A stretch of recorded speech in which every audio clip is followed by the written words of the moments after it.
이스라엘 백성에게 있어서 가장 큰 힘과 위로는 하나님의 말씀이 그들과 함께 하신다는 것입니다. 그래서 하나님은 애굽에서 그들을 인도하시고 모세와 선지자 또 제사장을 통해 하나님의 말씀을 선포하셔서 그 말씀을 그들이 듣도록 하신 것이었습니다. 이스라엘에게 있어서 큰 축복은 하나님의 함께하심, 즉 말씀으로 함께하심입니다. 이 말씀을 선포하시고 또 듣게 하심은 이스라엘이 가나안 땅을 정복할 때뿐만이 아니라 정복 전쟁을 치룰 때뿐만이 아니라 정복한 땅에서 정착하여 살아갈 때에 어떻게 살아야 하는지를 구체적으로 가르쳐 주시기 위해서 하신 말씀입니다. 그러니까 오늘 우리로 보면 예수님 믿기 위해서 우리가 말씀을 이렇게 듣고 또 하나님이 주신 게 아니에요. 우리가 아무리 성경을 몇 번을 읽고 아무리 다 달달 외웠다 할지라도 성령에 의해서 믿음이 들어오지 않으면 우리는 예수님을 진짜 믿는 게 아니거든요. 우리가 예수님을 믿기 위해서가 아니라 예수님을 믿기 때문에 성령에 의하여 믿음으로 구원을 받았기 때문에 말씀에 집중하는 거예요. 이 땅에서 지금 우리가 하나님 나라 백성 자녀로 살아가기 위해서 하나님 자녀가 되기 위해서가 아닙니다. 그래서 이스라엘 백성을 하나님이 가나안에서 거저 구원해내셨어요. 건져내셨습니다. 그리고 약속하신 가나안 땅을 정복하고 또 그 땅에서 살아갈 때 이렇게 살아야 한다라는 것을 구체적으로 하나님이 가르치시기 위하여 모세를 통해 선지자를 통해 그리고 제사장을 통해 말씀하신 거죠. 결국 하나님은 말씀으로 통치하십니다. 어떤 기적이나 이적, 아니 이스라엘 백성들과 같이 기적과 이적을 경험한 민족이 어디 있습니까? 애굽에서 나올 때 10가지 재앙, 그리고 홍해가 갈라지는, 요단강이 갈라지는, 만나와 메추라기 뿐입니까? 구름기둥으로 불기둥으로, 아니 도저히 우리는 상상도 할 수 없는 그런 기적과 이적을 저들은 경험했어요. 그런데 하나님이 기적으로 그냥 가나안 땅에 딱 들어다가 앉히셔버리지. 얼마든지 하나님 하실 수 있잖아요. 아니 가나안 땅에 들어가는 거 어렵습니까? 하나님이 그냥 기적을 베풀어서 60만 명이나 되는 그 대군을 그냥 들어다가 딱 앉혀버릴 수 있잖아요. 기적이 아니에요. 하나님은 말씀으로 그들을 통치하시는 거예요. 말씀을 듣고 그들이 경청과 순종의 태도를 보이기를 원하시는 거예요. 왜? 관계이기 때문에 그래요. 관계이기 때문에. 하나님과 이스라엘의 그 관계 때문에 그렇다고요. 아버지와 아들, 왕과 백성. 이 관계는 언약이라고 했어요. 언약. 그러니까 말씀으로 약속하신 관계이기 때문에 말씀으로 통치하시고 말씀을 듣고 순종하는 것을 통해 그들에게 하신 약속의 은혜들을 하나님이 베풀어 주신 거예요. 오늘 우리가 구원받은 거 하나님의 언약에 의해서 구원받은 거예요. 그래서 오늘 우리도 말씀으로 다스림을 받아야 됩니다. 당연히 기적도 일어나고 이적도 일어나고 어떤 역사도 일어나야죠. 일어나면 좋아요. 그런데 그거는 뭘 하기 위함입니까? 말씀에 대한 태도를 보기 위해서 하나님이 우리에게 주신 거예요. 그러니까 표현이 좀 그렇지만 맛보기예요. 맛보기.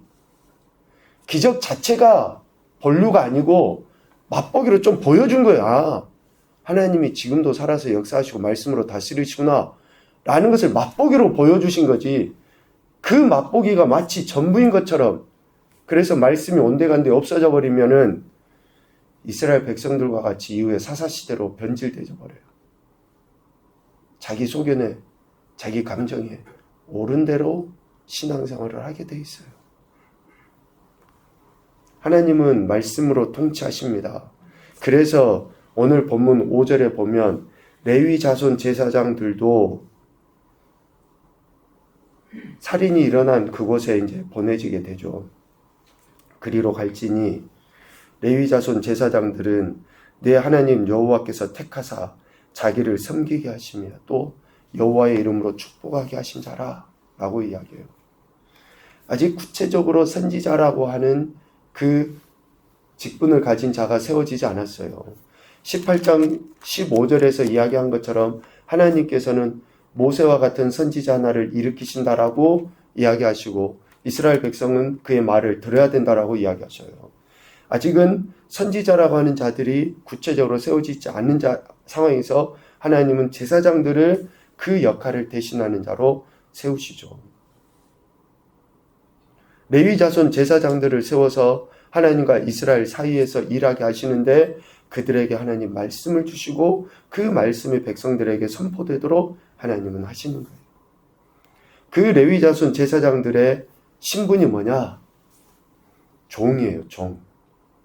내 하나님 여호와께서 택하사 자기를 섬기게 하시며 하나님을 섬기게 하시며 여기에서 섬기게 하다 라는 그 말의 그 의미는 봉사하다 그러는 거예요. 하인, 종이라는 뜻이에요. 종.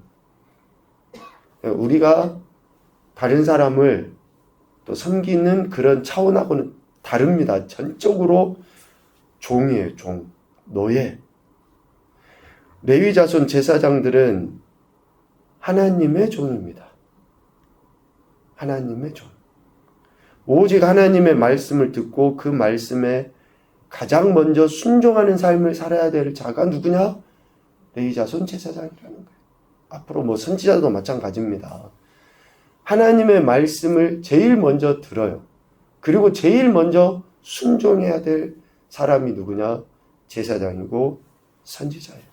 하나님의 종이기 때문에 그렇습니다. 사람이나 뭐 그런 거하고 전혀 관계가 없어요. 첫 번째는 하나님의 종.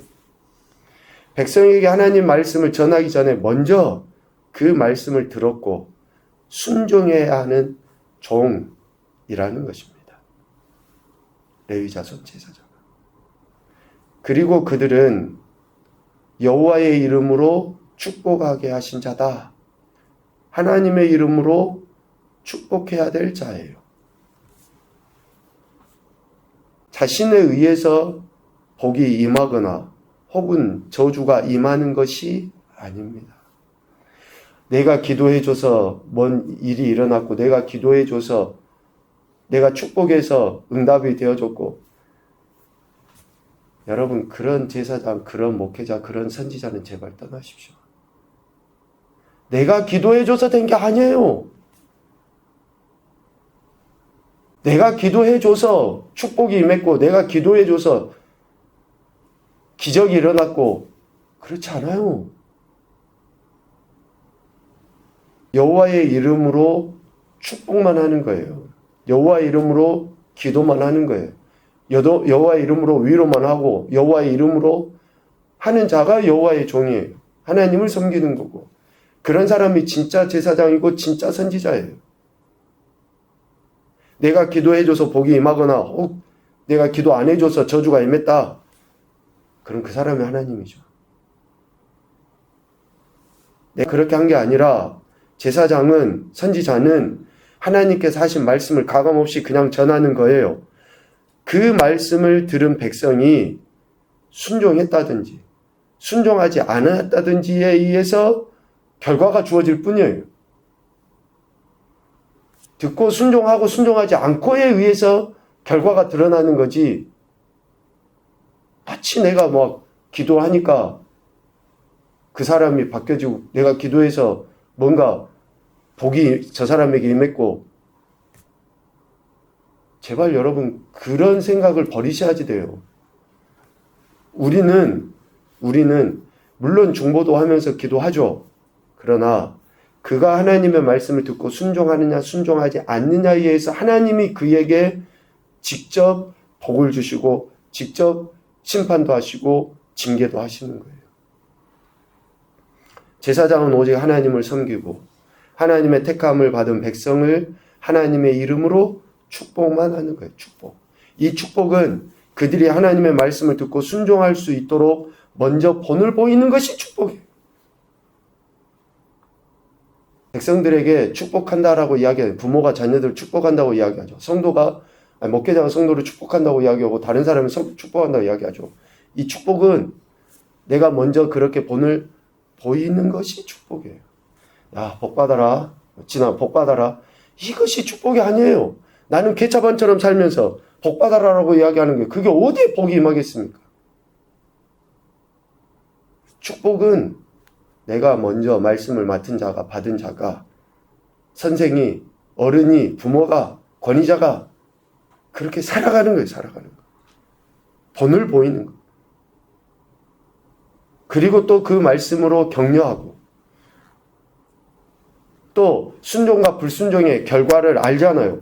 엄중하게 전하는 거, 이거예요. 이거. 축복이 바로 본을 보이고 그 말씀으로 격려하고 또 순종과 불순종했을 때 결과가 어떻게 나는지 엄중하게 전하는 거. 그래서 축복에는 권면도 들어가고 위로도 들어가고 또 경고도 들어가고 다 들어가요. 그런 것들이. 축복이라고 하니까 그냥 이빨린 소리만 하는 게 축복이 아닙니다. 제대로 하지 않으면서 복 받기로 하는 거. 우리가 예수님 믿는 사람들이 전도가 어렵다라고 하면서 세상 사람들이 하는 이야기를 다 들었잖아요. 니나 잘해. 니나 똑바로 믿어. 뭐 때문에 그런 이야기를 합니까? 우리가 말은 번지를 하게 하지만 제대로 행실을 안 보이니까 어떻게 영향력이 있습니까? 어떻게 예수 믿으라고 이야기하면 그게 열매가 맺히냐고요. 레위 자손 제사장들, 지금 어쩌면 오늘날 선지자라고 할 수 있고 또 목회자라고 할 수 있고 또 성도라고 할 수 있는 우리 그리스도인들은 하나님의 종으로서 하나님의 이름으로 이러한 삶을 살아내는 자들을 이야기합니다. 그래서 하나님은 말씀으로 통치하시는데 이 하나님의 말씀, 통치는 어디에서 이루어집니까?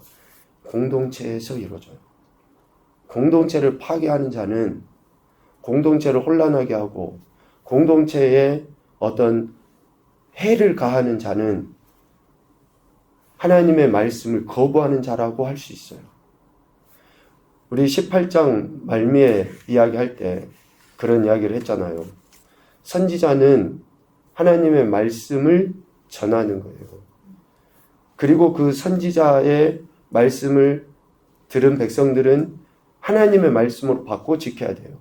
그런데 만약에 선지자가 자기의 이야기를 하면은 그 말을 우리가 거역해서 반역해서 없애려고 해요. 그런데 그 선지자에 대해서는 하나님이 벌을 내리셔요. 하나님이. 이러한 질서를 하나님은 세우셨고 21장에 공동체의 하나님이 말씀으로 통치하신다라는 것을 보여주셔요. 그 하나님의 말씀은 결국 뭡니까? 하나님 자신이에요. 하나님 자신. 다시 말하면 하나님께서 가지신 속성, 그 자체가 하나님의 말씀입니다. 그래서 말씀을 통해 하나님은 뭘 드러내셔요? 사랑을 드러내시고 긍휼을 드러내시고 거룩을 드러내시고 정결을 드러내시고 하나님 말씀을 통해서 그렇게 드러내셔요. 자신을. 그러니까 우리가 기도한다, 말씀을 읽는다, 말씀을 묵상한다, 말씀대로 한다 라고 하면 결국 뭐가 드러나야 돼요? 하나님의 속성이 나를 통해서 드러나야 돼요. 그것이 하나님의 통치를 받는 자이고 그것이 하나님의 백성이에요. 하나님 나라. 아무리 내가 하나님 나라 이야기해도 그 말씀대로 살지 않으면 열심히 말씀은 이야기하는데 하나님의 속성이 드러나지 않아. 기도는 열심히 하는데 하나님의 속성이 드러나지 않아. 그거는 잘못된 겁니다. 꼭 기억하십시오. 그건 잘못된 거예요. 말씀 이야기하는데 그 안에서 하나님의 속성이 드러나지 않는 거 잘못된 거예요. 기도도 마찬가지입니다. 그래서 오늘 21장에 보면 크게 4가지의 챕터로 이야기하잖아요. 죽인 자를 알지 못하는 그런 억울한 피살자를 위한 속죄 1절부터 9절까지. 사랑에 대해서 하나님이 이야기하시죠. 10절부터 14절까지 포로로 잡힌 여자와 결혼하는 그 문제에 대해서 이야기합니다. 왜 그 여인과 결혼함에 대해서 이런 행태들을 취하라고 하는가? 거룩한 후손을 하나님께서 갖도록 하기 위해서, 이방 여인이지만 거룩한 그 후손을 낳도록 하기 위해서 이렇게 하는 것이죠. 그리고 미움을 받은 여인에게서 아들이 태어났는데 그 아이가 장자예요. 그렇다고 그 아이를 장자 취급하지 않으면 안 돼요. 장자로 인정해줘야 돼요. 왜? 장자는 하나님께로부터 나거든요. 그러한 것들. 또 폐역한 아들이 있어요. 부모 말도 안 들어. 또 어른들 말도 안 들어. 그러면 어떻게 해야 하는지에 대해서 18절부터 21절까지 분명하게 이야기하시고 있습니다. 공동체를 보호하시기 위해서 하나님께서 말씀으로 지금 공동체 가운데 역사하시는 거예요. 우리 가정이나 우리 교회나 개인이나 다 똑같아요. 어디에 속해 있든지 간에 공동체를 통해서 하나님은 역사하시고 공동체 안에 말씀을 주셔서 그 공동체가 온전히 세워지게 하시는 거죠. 결론적으로 하나님은 사랑이시죠. 그 하나님의 사랑이 택하신 백성을 애굽에서 건져내게 하셨고, 그 하나님의 사랑이 허락하신 가나안 땅을 정복할 수 있도록 하셨고, 또 정복한 이후에는 그 사랑에 의해서 그들의 삶이 어떠해야 할지 구체적으로 하나님은 말씀하시고 계신 겁니다. 이스라엘은 그 하나님의 사랑에, 그 말씀에 순종해야 됩니다. 이것이 이스라엘이 오늘 우리가 보여야 될 태도입니다. 첫 번째 교훈입니다. 우리 모두는 하나님의 종이다. 저와 여러분은 하나님의 종이에요. 종이라는 이 정체성을 망각해서는 안 됩니다. 자녀, 백성, 신부보다 앞선 것은 하나님의 종입니다. 두 번째, 하나님의 종은 하나님의 말씀을 삶의 기준 삼고 살아야 됩니다. 저와 여러분의 삶의 기준은 오직 하나님의 말씀이어야 돼요. 세 번째, 하나님 말씀을 내 삶에서 순종하여 성취함이 공동체의 하나님의 이름으로 하는 축복이 된다. 내가 하나님 말씀에 순종하는 것이 우리 가정의 축복입니다. 내가 하나님 말씀에 순종하는 것이 우리 교회의 축복이에요. 안 믿는 직장생활, 직장인들과 직장생활을 하지만 내가 하나님 말씀에 순종하는 것이 우리 직장의 축복이 되는 거예요. 내가 그렇게 하나님 말씀에 내가 순종하는 것으로 인해서 내가 속한 공동체에 하나님의 이름으로 축복을 하게 되는 것입니다. 오늘도 저와 여러분이 속한 공동체 안에 하나님은 말씀을 하시고 있습니다. 이 말씀을 통해 우리가 먼저 순종하고 우리가 속한 공동체 안에 주님의 이름으로 축복을 하며 또 은혜를 끼치는 그런 귀하고 복된 한 날이 되실 수 있기를 주님의 이름으로 축복합니다. 아멘.